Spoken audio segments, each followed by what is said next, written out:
What's up guys? Matt here again from the Maths Hero, and this is your essential guide to everything you need to know for your Year 5 maths, okay? If you can master these skills, you are going to become very successful in all of your maths area because these are the fundamentals. And if you can get these in your head and really understand these, you're going to become very successful, okay? So let's show you what you're going to be looking at. You're going to start with addition, then you're going to move on to subtraction, multiplication and division. There are 4 corners of maths, okay? So this is going to show you what you need to know for your Year 5 in those areas. Then we're going to look at fractions, adding and subtracting fractions, then looking at perimeter, and finally, the challenging one, we're going to be looking at starting algebra and understanding what algebra is, okay? So let's waste no time, let's get straight into our first lesson, which is addition.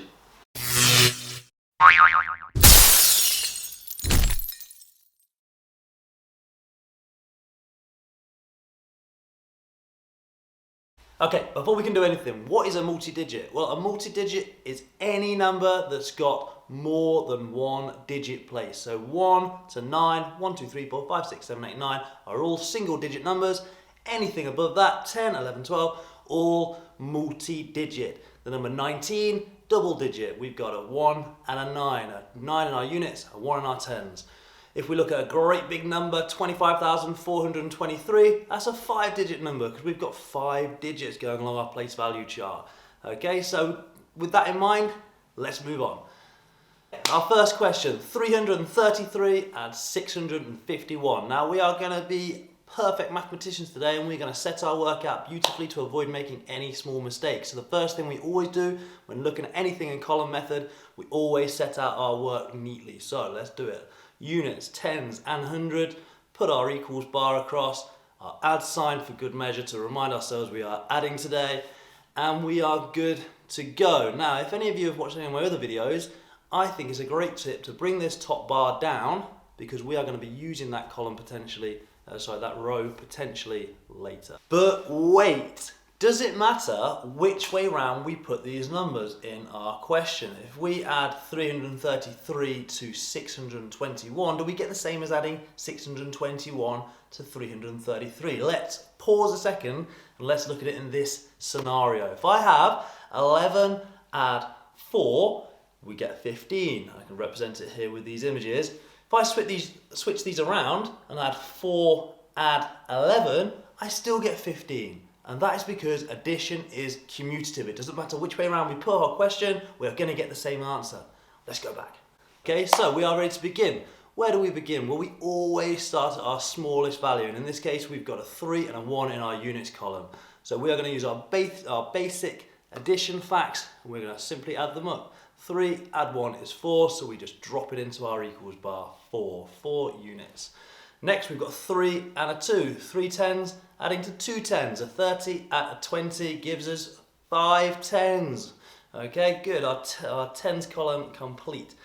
Last but not least, we go into our hundreds column where we've got a 3 representing 300 and a 6 representing 600. Add the 2 together, we have 9 to complete our answer. Drag it up to the top. So 333 add 621 is 954. Easy, yes?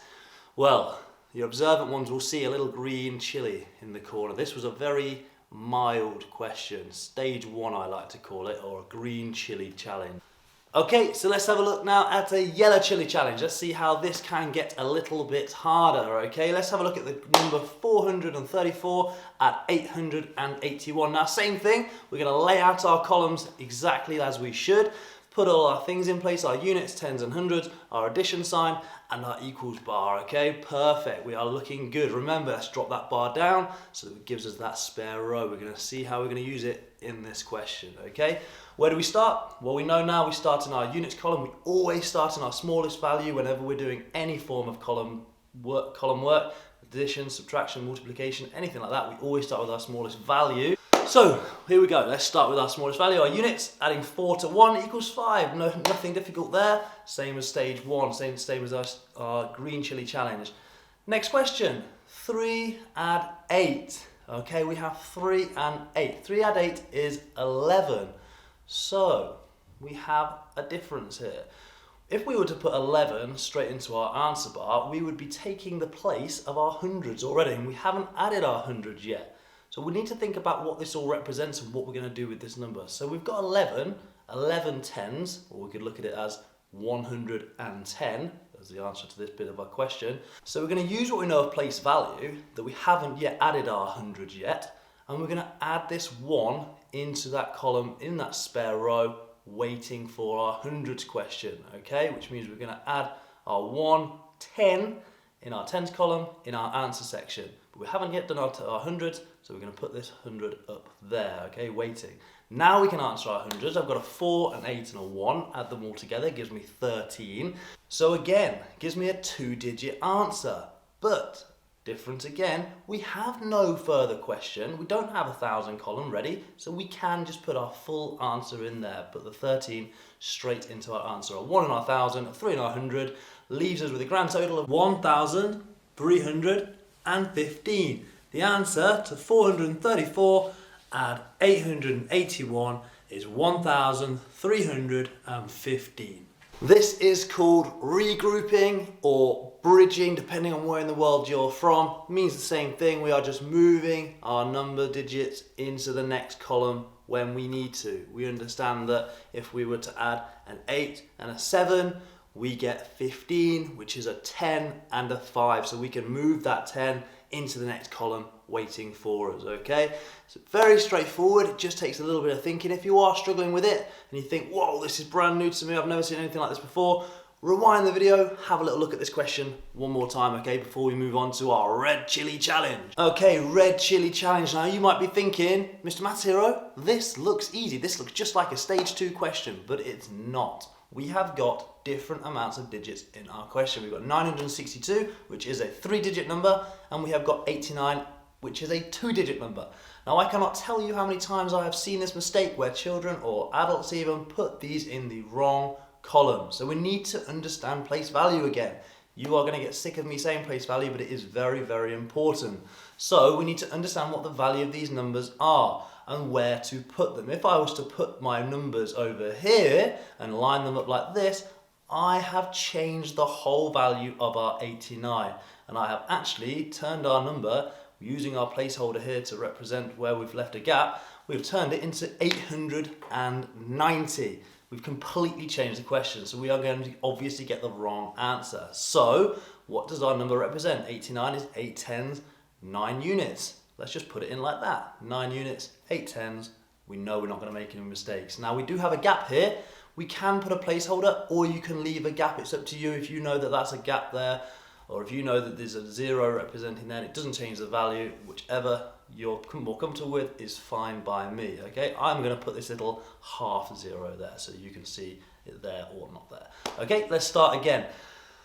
Same as before, we're going to start our units column. 2 add 9 is 11. 1 unit, 110, waiting for us for that next question. Tens column, a 6 and an 8 plus this 1 equals 15. Remember, 5 in our tens column, 1 now goes into our hundreds column. Looking at our hundreds column, I've got 9 and a 1. 9 and 1 equals 10. I've got no further questions to ask, so we just write the 10 straight in there. 1051, 1051. Okay, a few little differences there. We had 2 bridging or 2 groupings in a row, and we had this placeholder to consider and not make a mistake by putting things in the wrong line. This is about as hard as it's going to get. Red chili challenge. If you can do this, you can pretty much master column addition with multi-digit numbers, okay? And that's great. Right, if you are up for it, I have got a mega challenge here for you. This is a really hard question, and this is as hard as it could possibly get. Now, I've got 3 numbers here. That's a little bit different, but it's not harder. It just means we've got 1 extra row to add up. Okay, so have a little go at that. If you need to, press pause. I'm going to flash the answer up in 5, 4, 3, 2, 1. Answer. Okay, so 4,211 add 901 add 591 equals 5,703. So I had to squint. I wrote that really small on the wall over there. I couldn't remember it. Okay, well done. If you got that right, you have mastered this lesson. Well done. Very, very well done, and I'm proud of you all. Okay, so as always, I'm going to tell you where your journey is going to take you, where your learning journey is going to take you, what is coming next, your next step. Okay, today we have been looking at whole numbers, a 3-digit number adding to a 2-digit number or another 3-digit number, but they are whole numbers. Your next step, you're going to be looking at decimals. So if you are there, if you've mastered this lesson and you want to move straight onto that, check out our video which is on our channel, or if you want to master this a little bit, practice this video a couple of times, go through some practice questions before you feel like you're ready to move on. Okay, one very important thing we must discuss before we begin, and that is the law of commutativity. A horrible word, but it's not as hard as it sounds, okay? It just means, can we put our numbers in different places in our number sentence? So, with addition and multiplication, those numbers and those operations are commutative. We can put them in any way. So if I show you this, if we have 15 add 6, I get 21. If I have 6 and 15, I also get 21, but I've moved the two numbers at the beginning around. Okay? Now if we look at that in terms of subtraction, if I have 15 subtract 6, I get 9. But I can't get the same answer by moving my numbers around. They are not commutative. If I have 6 take away 15, 6 subtract 15, I get myself in all sorts of trouble we don't really want to talk about yet. But I know I don't get the same answer, okay? These numbers are not commutative. What does that mean? It means we've got to be ultra careful in the way we present our work and in our setup, okay? So let's have a look at a bigger number and what I'm talking about. So let's start at this. Let's have a look at a green chili challenge. Let's have a look at 149 subtract 26. So the question is saying, I've got 149 something. I could have vegetables, cars, money, whatever. 149 subtract 26. I'm subtracting 26 away from our original number 149. I can't manipulate that. I can't change the question. I can't say 26 subtract 149. That's not the same thing. So we need to be ultra careful in our layout. So first things first, let's arrange our columns. And you will know if you've seen any of my other videos, it's very important we put our units, our tens and our hundreds, our column titles at the top there to remind us to stay in our columns and be neat and organized. So hopefully we're pretty confident with our place value. If you're not, check out our place value videos, get all the information you need on that. But I know that I'm going to put my units in my units column, my 9 and my 6 and my units, I'm going to put them in my units column. But which way around do I put them? Do I put my 149 on top? Do I put my 26 on top? What do I do? The best tip I can give you, write it as you read it. It says 149, take away 26. So I'm going to write 149 subtract 26. Okay, I'm writing it as I read it. Some people might tell you, put the biggest number on top. I don't really like that piece of advice. There are questions which our answer needs to be negative, so we can't always put our bigger number on the top. We have to put our number on the top, which comes first. If it says 149 subtract 26, it means 149 subtract 26. So where are we going to begin? Well, you should know now we are always starting with our smallest value. In this case, we have units as our smallest value, so I'm going to start there. 9 subtract 6 gives me 3. Put my 3 in my answer row. Move across to our tens column. 4 subtract 2 gives me 2. 2 in my answer row. Move across, last time, look at my hundreds column. I've got 100, subtract, nothing there, or a 0, 0, 26. So 1 subtract nothing is 1. My answer, 123. 149 subtract 26, 123. Okay, don't forget to always pull your answer up to your number sentence to complete your question. Boom! Green chili challenge complete. Let's move on to red chili challenge. Red chili challenge. 123 subtract 15. Now you are thinking to yourself, I can read your mind, you are thinking, yo, that is just as easy as before. Well, let's check it out, okay? Let's put it back into our columns like we know how to now. 123, subtract 15. I've written it out perfectly. Draw my answer lines. Fantastic. Okay, now let's begin. I'm going to start at my smallest value, the units value. 3 subtract 5. Boom! Stop there. What does that mean? I've got 3. How am I possibly going to take away 5? Imagine you have 3 pencils in your hand. You can't take away 5. So what are you going to do? We need a method. We need a strategy. Okay, now this is where your understanding of place value is really essential. We should know that if we look next door, we have our tens column. So if we look in our tens column at this number 123, I have 2 tens. So I can look at my 2 tens as 2 tens, or I can look at it as a 20. And now I'm wanting to borrow or regroup from that number because my little weeny little 3 is not big enough to take my 5 away from. So I need to borrow something. I'm going to borrow from my neighbor next door. So we're going to go knocking. We're going to look at what we've got next door. I've got 2 tens. So I don't need 2 tens. I don't need the 20. I'm only going to borrow 1 10. Okay, 1 10 being a value of 10. So I'm going to borrow that, put it next to my 3. 10 and 3 equals 13. So my new value in my units column is actually 13. Now what I must remember to do at this point is I must remember that I've taken away one of the tens from my tens column. So this is no longer a 2, this is now a 1. Okay, good, I'm ready to continue. 13, subtract 5 is 8. Beautiful. Move across to my tens column. 2, subtract 1. No. 1, subtract 1. Remember, we took that digit away. We used that 10. So now I only have 1 10 remaining. 10, take away a 10, leaves me with no 10s. Good, moving over to my hundreds column.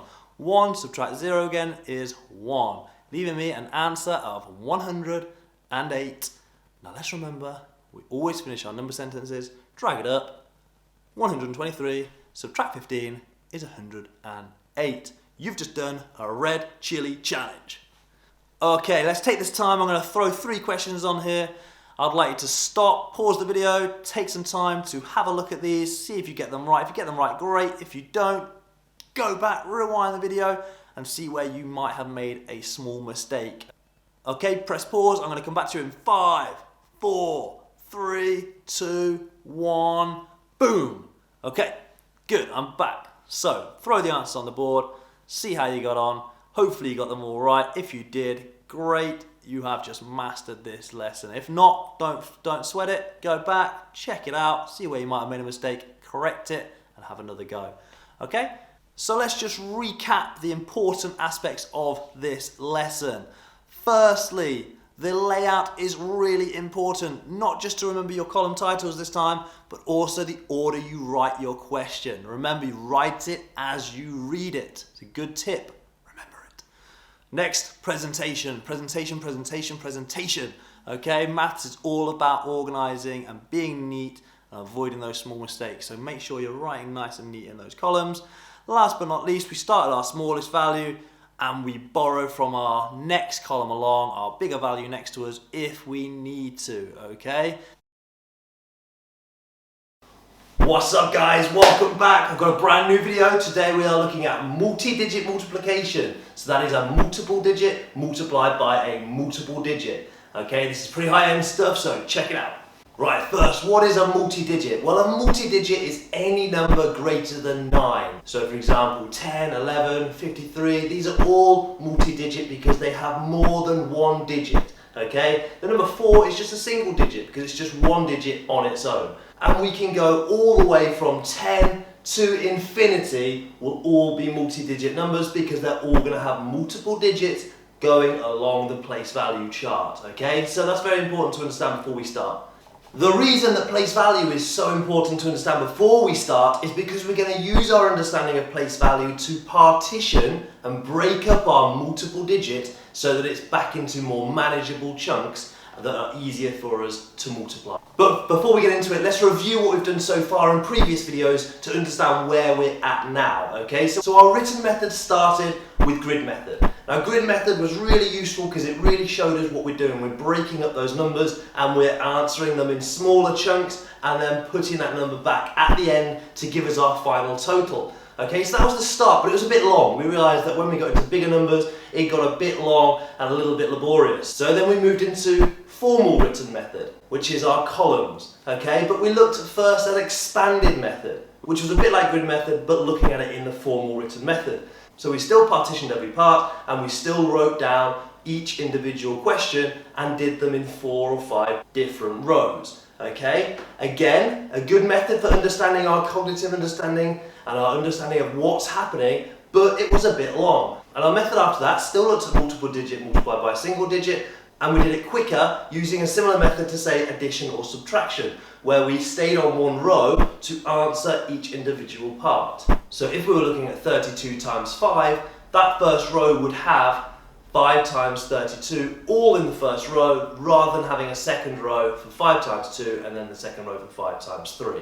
Okay? That was another step forward, but now we're at our ultimate step. We're going to add a multi-digit to the second part too, so it's going to be a multi-digit times a multi-digit, okay? It is a leg up, it is our next progression, and there is a little trick to it, something that we need to learn and something that we need to understand, okay? So, let's start. Let's have a look at a green chili challenge. So let's use the example 32 times 25.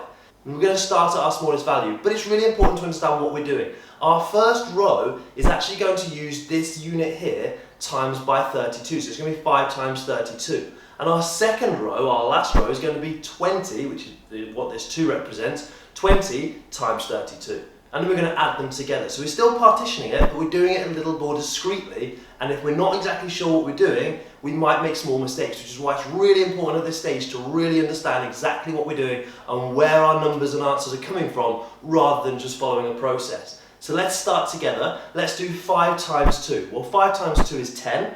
So let's put our 10 in, as we would do now if we were doing, say, for example, an addition or subtraction question at our shortest method. So I'm going to put my 1 into my tens column as a small little 1, just so I can remember to add it to my tens column when I do that, but I'm going to put my 0 in my units column.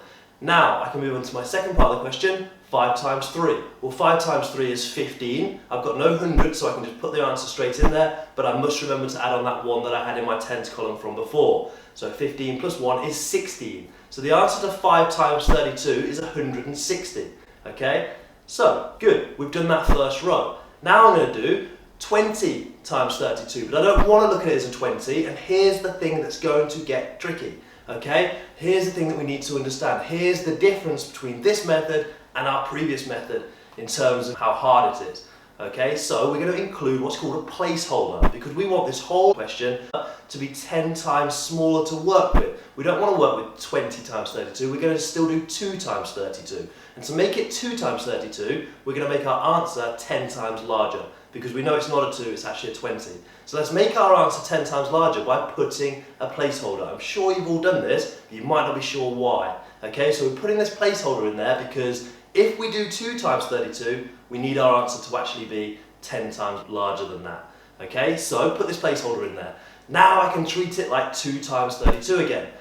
2 times 2 is 4. Put my 4 in the next available column, which is my tens column. And again, this is where some people might make mistakes, because they think, well, I've just put my 0 in my units column, but I always meant to put my answer in my units column. Well, that 0 is holding the place of the units, okay, because we're 10 times larger. So our next space is tens. 2 times 2 is 4. And we can check that because 2 times 20 is 40. And that's what it said. Cool, we know we're doing something right. Okay, so the next part says 2 times 3, which is 6. Put that in there, 640. Are we finished? No. Anyone who's done partitioning before knows we've only done the individual elements. Now we're going to put it back together. Again, starting our units, 0 and 0 is 0. 6 and 4 is 10. Remember to move the 1 across. 1 and 6 is 7, plus the 1, 8. 800, okay? 32 times 25 is 800, and that's a green chili challenge. Okay, let's look at an orange chili challenge. Now at this point, I want to highlight something. I want to talk to you about something, an expression we're going to use quite a lot, and that is it harder or is it just longer? Okay, now in this example for the orange chili challenge, I pose to you that it's actually just a little bit longer. This isn't harder, what I'm about to show you, but it's just a little bit longer. And I've given it an orange chili because the only thing we need to understand today really is why this is only longer and not harder. So I've given it orange, although it is actually still probably only a green challenge. Okay, so let's have a look at it. It's 482 times 24. Okay, now let's think back to our understanding of what we're doing. We are breaking this number down into more manageable chunks. So we're going to isolate those two numbers again on the bottom row, and we're going to break it up and we're going to multiply the top row by it in little chunks. Okay, so my 4 is going to times 482 first, which is going to make that first row, and my second row is going to be 20 times 482. Okay, but remember, we're going to add that placeholder to make it 10 times larger, so we can just do 2 times 482. Okay, so this is only longer because we've only added a digit to the top line. And we're going to see what happens when we add a digit to the bottom line in a moment. But let's answer this challenge first of all then. So 482 times 24. Start at our smallest value, and we're going to start with the 4 times 2. 4 times 2 is 8. Then we're going to move across. 4 times 8. 4 times 8 is 32. Add 3 across into my hundreds column and 2 into my tens. Good. 4 times 4 is 16. Add the 3, 19. So my answer to 482 times 4 is 1928 and completes that first row. Now my next question is 20 times 482. So we don't like 20, so let's make it 10 times smaller and put it as a 2. But that means we need to make our answer 10 times larger so we actually get the correct answer. So I'm going to put my placeholder in place. Okay, great. Now it's just going to be 2 times 482. So 2 times 2 is 4, add that in. 2 times 8 is 16, put the 1 across, put my 6 in place, good. 2 times 4 is 8, plus the 1, 9. 9,640. Now here's something really important. Look at these extra numbers that we've got in here. These were helping us solve previous parts of the question. And we should have put a line through them when we're finished with them, okay, like I have. And we must remember at this point we do not add it to our total because those numbers have already been used and we've already got them added to whatever we needed them for, okay? So we don't want to add them again now, so let's make sure we don't do that, guys. That's really, really important, a top tip. Okay, and remember, add it together, so put my line across, make sure I add it. 8 add 0 is 8, 2 add 4 is 6, 9 add 6 is 15, move my 1 across, put my 5 in place, and then 1 add 9 is 10, plus the 1 is 11. 11,568, and that is your orange chili challenge done.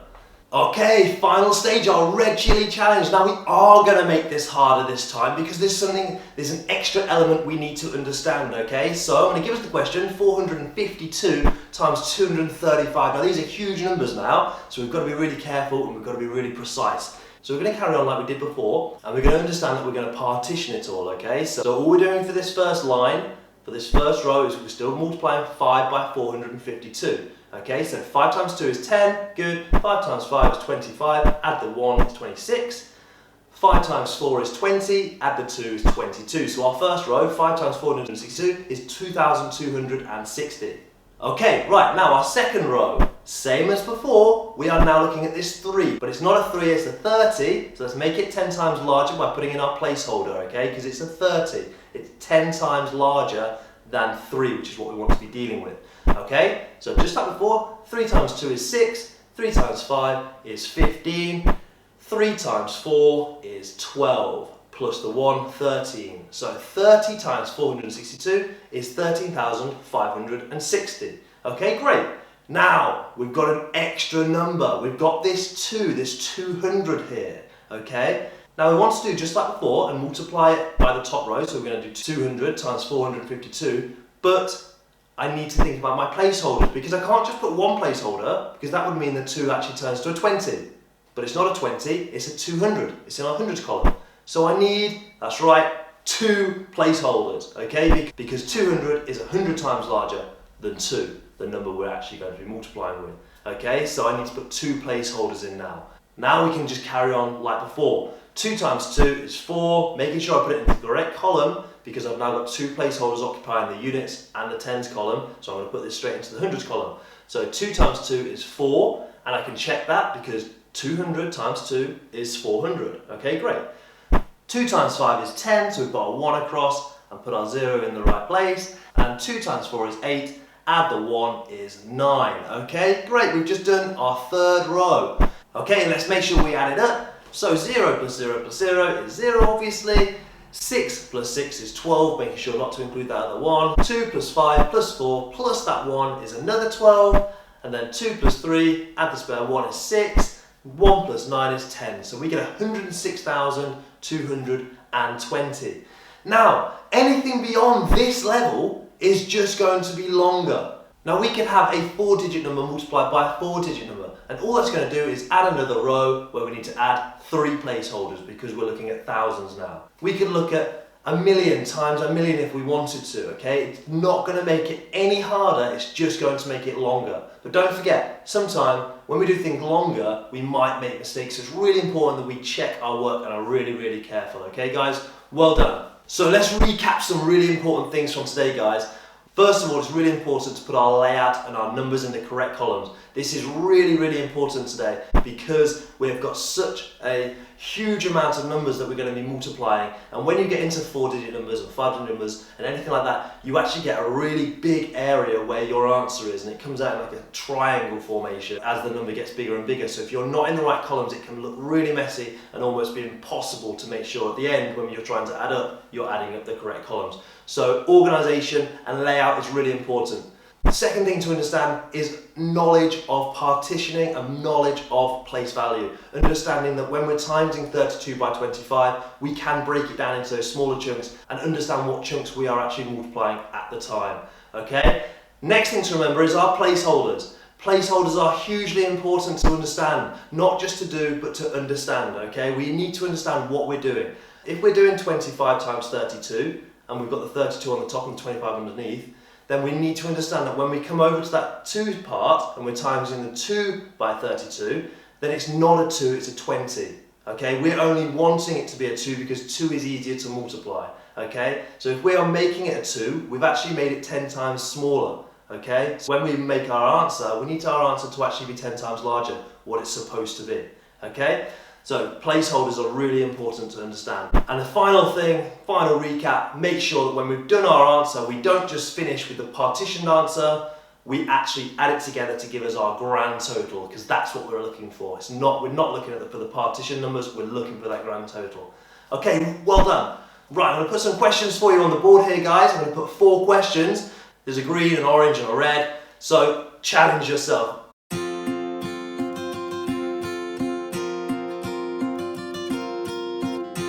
If you get all 4 of these right, you are ready for our next step, and that is multiplying decimals. That is our next step, our next progression in our understanding of multiplying.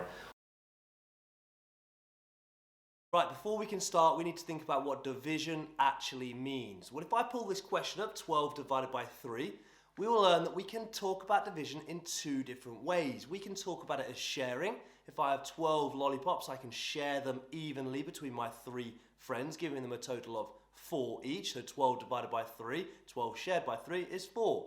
Or I can look at it as grouping. How many groups of 3 are there in 12? That's a slightly more advanced level. Well, let's have a think. There's 1 group of 3 and 3, 2 groups of 3 and 6, 3 groups of 3 and 9, and 4 groups of 3 in 12. So we can look at it in 2 different ways, sharing and grouping. Now, the reason that a question like 12 divided by 3 is quite straightforward is because 12 divided by 3 is part of a number family. 12 divided by 3 is 4, and 4 times 3 is 12. They are in the number families. But what happens if these questions get a little bit harder and they're not in number families? Let's have a question like 14 divided by 3. Well, we can try and share them. I've got my 14 lollipops and my 3 friends. I'm going to share them evenly. Gives them 4 each again with these 2 left over. Now, these 2 left over are very important. I cannot share them evenly between my friends, so we have to leave it as a remainder. So 14 divided by 3 would be 4 remainder 2. If I try that with grouping, it would be the same thing. 3, 6, 9, 12, 4 even groups, and 2 left over. Okay, 2 remaining. Okay, now that's pretty straightforward with small numbers. We can easily share our lollipops out. Might take a little while, but we can do it. And I can group because I know my times tables, okay? But what happens if we get a bigger question? Let's have a look at a green chili challenge. Let's have a look at 248 divided by 2.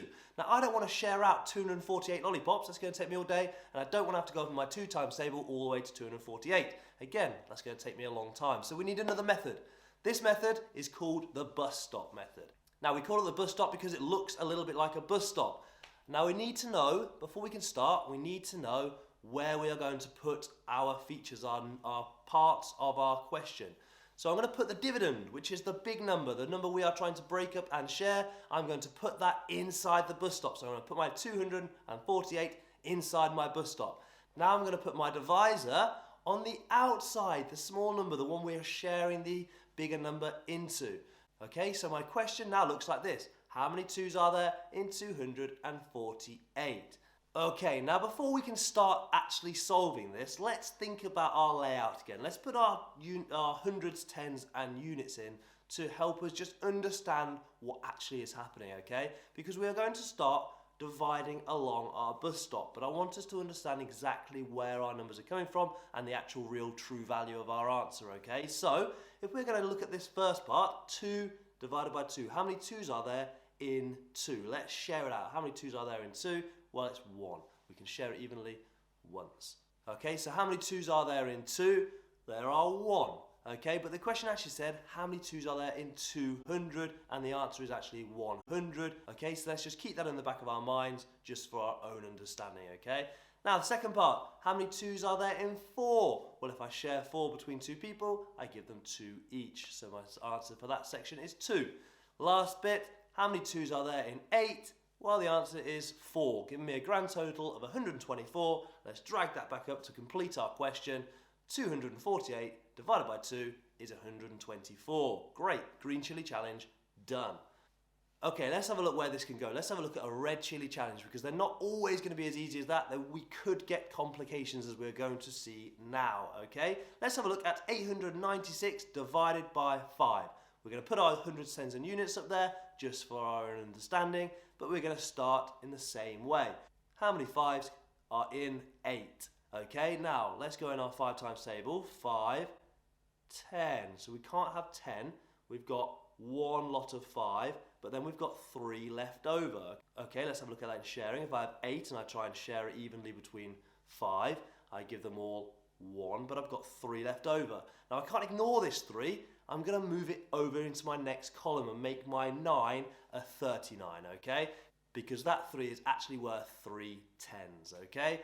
That's why it's good to understand our columns. Okay, let's look at my second part then. So how many 5's are there in 39? Let's go up in our 5 times table.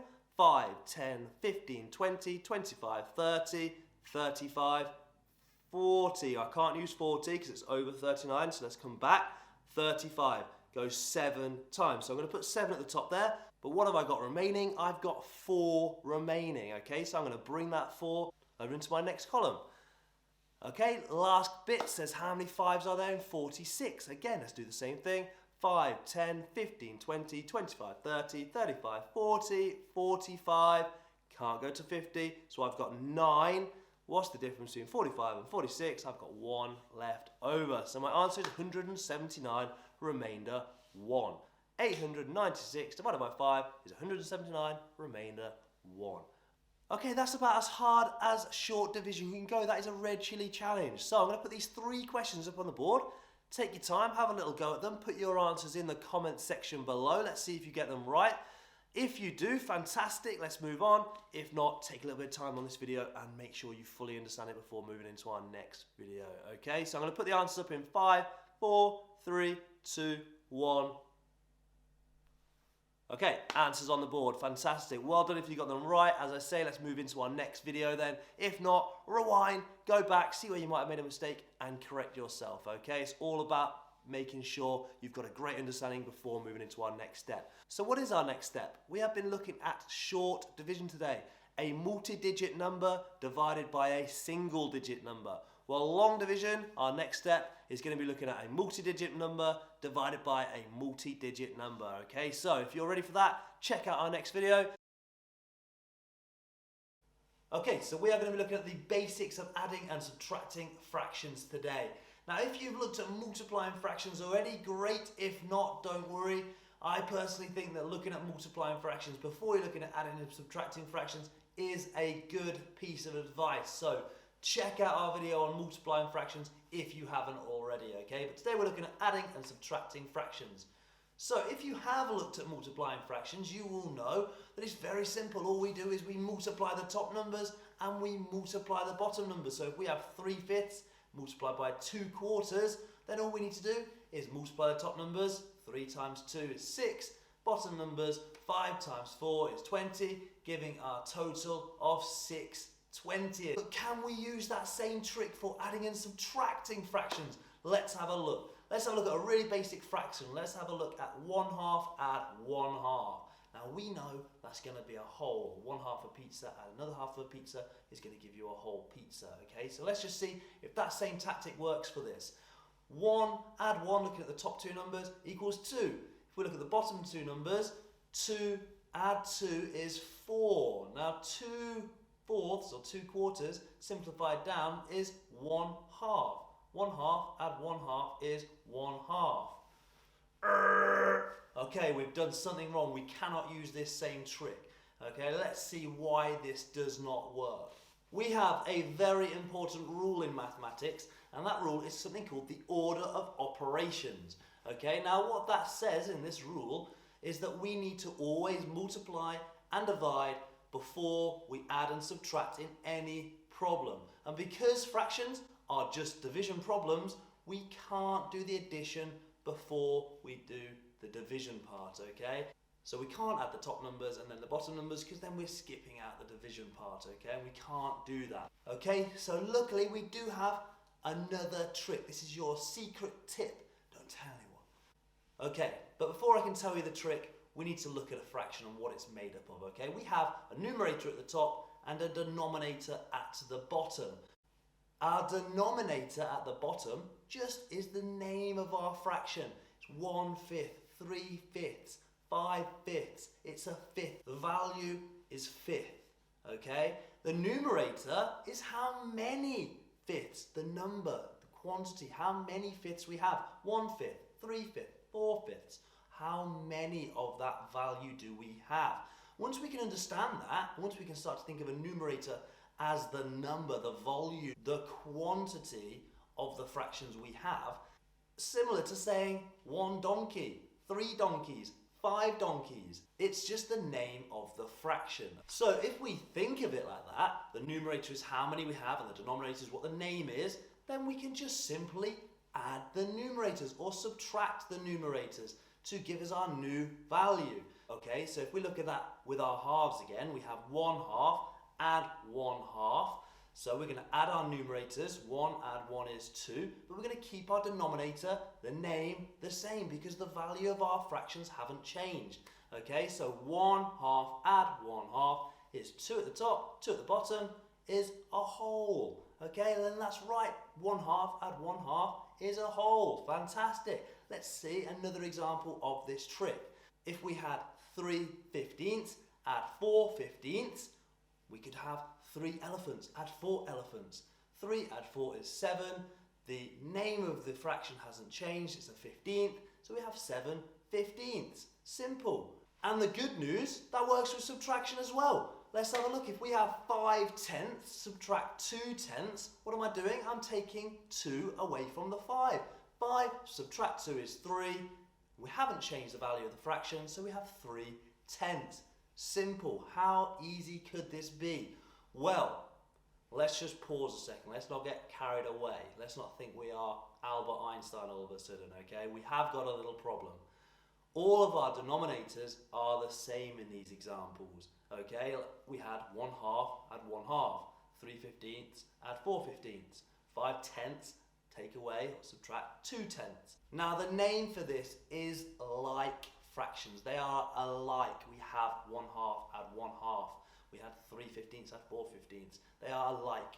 If the denominators are the same, we call them like fractions. And if they are not alike, we call them unlike fractions. Okay, and we need a solution to adding unlike fractions. But don't worry, I would never let you down like that. There is a solution. We can manipulate the look of our fraction, give ourselves an equivalent fraction, but getting the same denominators, okay? But we're going to look at that in a different video. If you are ready for that, check out our video on adding and subtracting unlike fractions, and then we're going to learn all about how to create and transform our fractions into equal but different looking fractions with different numbers so that we can add them and subtract them. So what is perimeter? Well, perimeter is the distance around a shape, and distance is just a one-dimensional quantity that's measured in things like centimeters, meters, inches and kilometers and all different areas of measurement. So therefore, perimeter is also a 1D quantity that's measured with these things like centimetres and inches, metres and kilometres. Let's have a look at an example. Let's have a look at a square. Now we know that a square has equal sides. So if one length is 4 centimetres, we know that all lengths must be 4 centimetres. So if we measure this, we've got 4 centimetres, add 4 centimetres, add 4 centimetres and add 4 centimetres. Gives us a grand total of 16 centimetres. That's our perimeter. It's as simple as that. All we've got to do is measure around the outside of the shape. But stop, what do I mean exactly by that? Because there are many ways of measuring around a shape. We could draw a line around the square, that's going to have one measurement, but I could draw a much bigger shape all the way around our square, and that's going to have a different measurement. So we need a rule, and the rule is that we measure the shortest possible measurement. And in all cases, that is going to be measuring the lines themselves. So in this case, 4 add 4 add 4 add 4 gives us 16. But 16 what? That's right, centimetres. The units of measurement are very important. It's not elephants or cars, it's centimetres that we're measuring in here. Could have been miles, could have been inches, or any other form of measurement, but in this case it's centimetres. And it's very important to say that because a square that's 16 centimetres in perimeter is very different to a square that's a mile or 16 miles in perimeter. Okay, so very, very important. We always put our units of measurement. We could go very wrong. So one way to think about the measurement is that we are going to be walking on the lines of our shape, and the length that we walk is our perimeter. So if we start here in this corner and I walk all the way around the square, that gives me my perimeter, okay? Or another way of looking at it is if we take one of the corners and we unravel the corner and we stretch our line out into a straight line, given it its one-dimensional property, which is why it's got the reference to the one dimension, then the length of that line is the length of our perimeter. Okay, so it's just like measuring the entire length around the shape. Great, so now we know what perimeter is. How do we measure perimeter of geometric shapes? Now some shapes like circles or hearts or clouds are going to be very difficult to measure the perimeter of because they're not straight lines, or they have areas that are not straight lines, okay? And actually in our next video we're going to be looking at how to measure the perimeter of a circle, but for now we're going to be looking at polygons. Polygons are shapes with straight lines, okay? So they're much easier to measure the perimeter, and that's where we're going to start. And it's pretty easy. If we are given the measurements of the sides, or the lengths of each side, then we can just simply add them up. Be careful to make sure that they're all in the same units, and we're not adding a metre to a centimetre or something like that. But in general, all we need to do is add it up to get to our perimeter. So let's look at a few examples. Let's have a look at this triangle with sides of 3, 4 and 5 centimetres. So in order to find the perimeter, all I'm going to do is add 3, add 4, which gives me 7, add the 5, which gives me 12. So the perimeter of this triangle is 12, that's right, don't forget it, centimetres. Very important to make sure we use that units. Now let's look at another example. Let's look at this rectangle. Now this rectangle has sides of 5 centimetres and a top and bottom length of 10 centimetres. Okay, so it doesn't matter which order we start it in because we're going to be adding them all together, and we know that addition is commutative. It doesn't matter which way around we put them.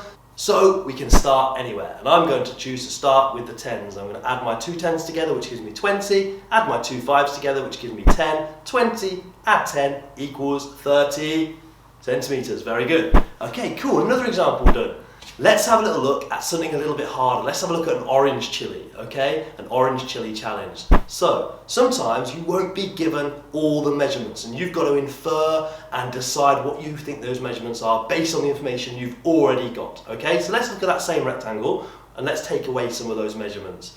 So if we have a top side of 10 centimetres, we know that that bottom length is also going to be, you guessed it, 10 centimetres. Okay, so we could put that in if they hadn't given it to us. And again, with the 5 centimetres, if one of the lengths is 5 centimetres, we know that the opposite length will be 5 centimetres based on the characteristics of a rectangle. Okay, so even though they weren't given to us in this example, we could infer and we could deduce those measurements ourselves using skills and using knowledge of rectangles. Okay, so that's an orange chili challenge. Now another example of an orange chili challenge, in my opinion, would be looking at regular shapes. Because regular shapes, if we know about geometry and we know about shapes already, regular shapes have two qualities which are the same. They're going to have the same angles and, importantly for us, they're going to have the same length side. So you might see sometimes on a test or on a question that you're given, a question where it has tell me the perimeter of this shape, for example this pentagon, which has length of 5 centimeters, but it's not giving you the other lengths. But it said in the question, this regular pentagon. So again, we're going to use our information of shapes and understanding what we know about the word regular, that length therefore is the same length for all the lengths on that shape. So we can use that 5 centimeters and add it to another 5 centimeters for the second line, another 5 centimeters for the third line, another 5 centimeters for the fourth line, and another 5 centimeters for the last and the fifth line. Okay, so we're going to do 5, add 5, add 5, add 5, add 5. Okay, a little bit lengthy. We could learn at this point that we could also use multiplication, because remember, multiplication is just repeated addition, which is what we just did then. We repeated the same addition. So instead of doing 5, add 5, add 5, add 5, add 5, we could simply do 5 times 5, because there's 5 lengths. Okay? Great. Let's have a look at a red chili challenge, something even harder than that. So I'm sure you've seen shapes like this. This is called an irregular shape, or a compound shape, depending on what your question is asking you. Now, problems like this come up all the time, okay? You're going to see this very often in your math and in the real world. You might have measurements that you can see, but you might have missing measurements that you cannot. So you're going to have to use the information you've already got to help solve what you don't know already. Okay, so let's have a little look at this a bit closer. Let's take these two vertical lines, and at the minute I've got a 4 and a 3 centimeters. So my missing number on the other side, it makes sense that if I just bring my two vertical lines across, then therefore that gives me that whole length. So this missing number is just a combination of the 4 and the 3. Adding 3 and 4 together gives me 7, so therefore that missing length must be 7 centimeters. Okay, so I've used that information on the other side to help me solve that missing number. Let's have a look at the horizontal. I've got a 5 and a 3. So on my horizontals, I've got 5 and a 3. If I bring them down to my missing number, so therefore that missing number is going to be again the combination of those two numbers. 5 add 3 is 8, giving me a total of 8 centimeters. So this red chili challenge is as hard as it's going to get with polygons really. We've got mixed numbers, we've got the understanding of missing numbers, we've got the understanding of what perimeter means, and we've also, as a bit of a bonus, got the understanding of we could use multiplication sometimes, rather than just adding and adding and adding if the number is the same, for example, in a regular shape. Okay, so I'm going to put some examples on the board for you here, have a little look, try and solve them. I want an answer for all 5 please in the comments section before you move on. If you get all 5, great, fantastic, move on to our next video. If you don't, stop, have a little look, go back in this video, see where you might have made a mistake and correct your errors. There's no point moving on if we're still making errors at this point. So it's really important to address them and get them ironed out right now, okay?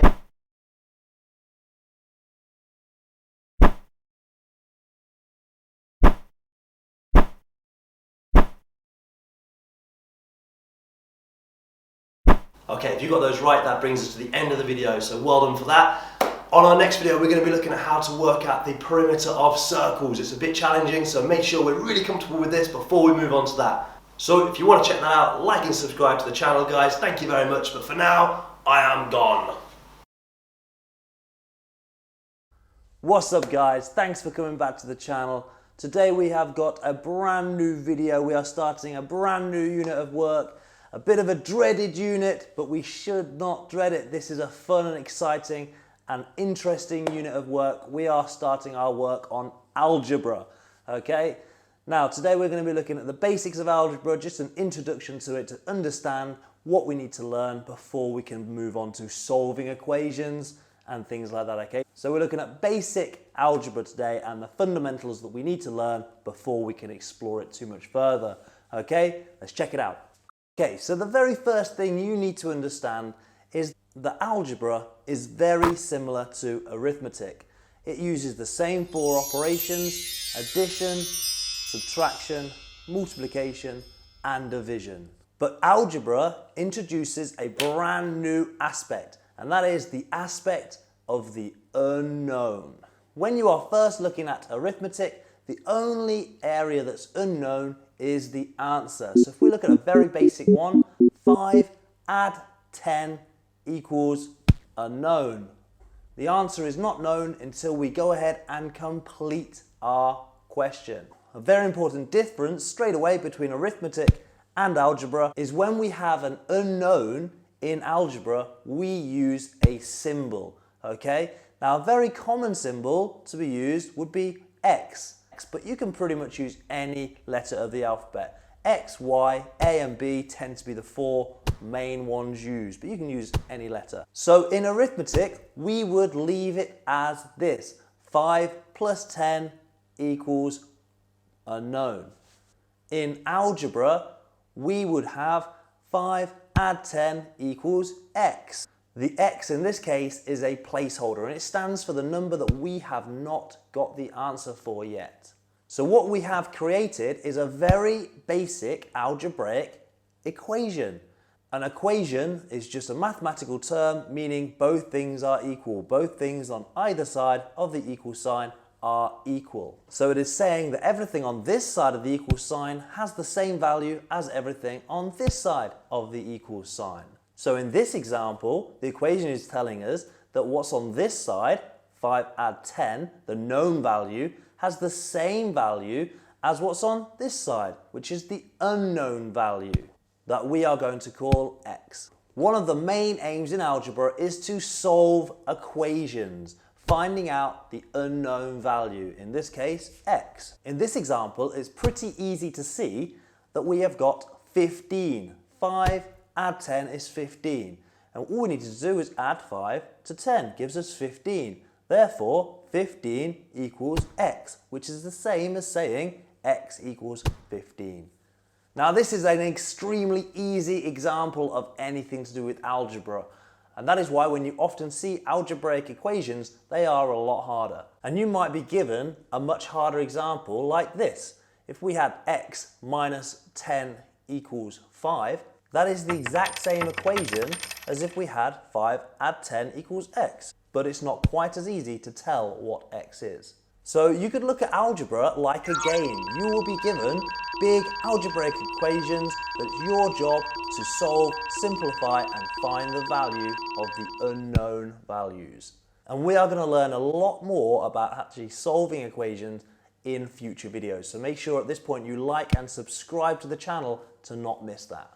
But for now, let's learn some very important rules about how symbols can and cannot be used in equations. So the very first rule you need to know is that different symbols or different letters can be used in different problems to represent different values. So for example, in the problem we just solved, the letter X was used to represent the number 15. But X could stand for a different value in a different problem. For example, if someone asked us to solve 5 add X equals 10, the value of the X in this case is 5. Because in order for the two sides of this equation to be equal, 5 would have to add to another 5 to equal 10. So X or any other symbol can stand for different unknown values in different problems. That's fine. But what is not fine is letters cannot stand for different values in the same problem. For example, if we had the expression X add X equals 10, the equation is saying if we add X to X, we get 10. There are a lot of different ways that we can get 10 with 2 digits. We could add 9 to 1, 8 to 2, 7 to 3, and so on. But let's say we represented it as 6 add 4 equals 10. That means the first X, that value is 6. And the second X, that value is 4. This is not okay. This means that different X's would have different values through an equation. And that would become very problematic. So that's not okay. So if you did need to represent two different values in an equation at the same time, you would need to use two different symbols. And that's why we often see X and Y. So if you ever see a really long algebraic equation like this one with lots of X values, all those X values have the same value. Okay, so we know that we cannot have the same letter representing two different numbers. But what about the other way around? Can one number be represented by two letters? Yes, we can. And here's a good example. Let's say we have the equation A plus B equals 2. Now, A could have the value of 0 and B could have the value of 2. Or A could have the value of 1 and B could have the value of 1. Or A could have the value of 2 and B could have the value of 0. So in this example, even though A and B are different symbols, they are holding the same value. There will be times where they just happen to represent the same value. And that brings us on to something else that's really important. Did you notice that each symbol could be represented with a different value, depending on what the other symbol was representing? For example, if A is 0, then B has to be 2. If A is 1, then B has to be 1. And if A is 2, then B has to be 0 in order for the equation to be balanced and to be equal. So a symbol's value can change depending on what the other symbol's values are doing. And this means that it is variable. These symbols are variables. Their value can change depending on what else is happening around them. So in this example, both A and B are both variables because they can both change, their values can both change depending on what the other one is doing. So it's really common in algebra to refer to all letters and all symbols as variables. Okay, so what have we learned so far? We've learned that algebra is very similar to arithmetic. It uses the same 4 processes: addition, subtraction, multiplication, and division. But we've also learned that algebra has an unknown value that can be replaced by a symbol. And we often see X and Y and A and B being used the most. But there is one more thing that's really important I want to teach you on this video, and it has to do with multiplication. Here are the 4 basic arithmetic problems: addition, subtraction, multiplication, and division. Although in algebra, you will see division being represented in its fraction form. In arithmetic, all 4 of these operations will have the same statue. They are the same importance. However, in algebra, we have a king. Our multiplication is the king. It gets some special treatment. And that's because in algebra, multiplication is the go-to, the standard, the default operation. If you don't see a symbol, you are going to multiply. So therefore, if there are no other arithmetic processes shown between 2 symbols, we are going to multiply. So for example, instead of writing A times B, we can just write AB. And we know that multiplication is implied. Another key word for us. Of course, in this example, we can't actually multiply A and B until we know what values they are. The advantages of this is that it makes a lot of algebraic equations a lot less cluttered and a lot smaller, and you're a lot less likely to make mistakes confusing sometimes X symbol with X, the process. So for example, instead of having A times B plus X times Y, we can have AB plus XY. Now this rule doesn't just apply when it's 2 symbols, it is also implied when it's a quantity and a symbol. For example, we don't need to write 2 times X, we can just write 2X. Because there's no other process between them, we are going to imply and we are going to assume it is multiplication. However, we can't use it for just 2 numbers, 2 quantities, because if we wanted to show 2 times 5 and we move the times symbol out, it would show 25. And 25 is not the same as saying 2 times 5. So if we're putting 2 quantities together, we will still see that multiplication sign. But it will still be the case if we are using parentheses or brackets. If we see 2 pairs of brackets or 2 parentheses next to each other, without a symbol, we are going to times them. We're going to multiply the values inside each set of parentheses. For example, if we saw this with A plus B in a bracket and X plus Y in a bracket, with no other symbol between them, we know that we are multiplying the A plus B times X plus Y. So technically what we could do, going back to our 2 times 5, is we could put them in brackets, in parentheses. Therefore, this cannot be confused with the number 25, and we know because there's nothing between them that multiplication is implied. So we would times 2 times 5.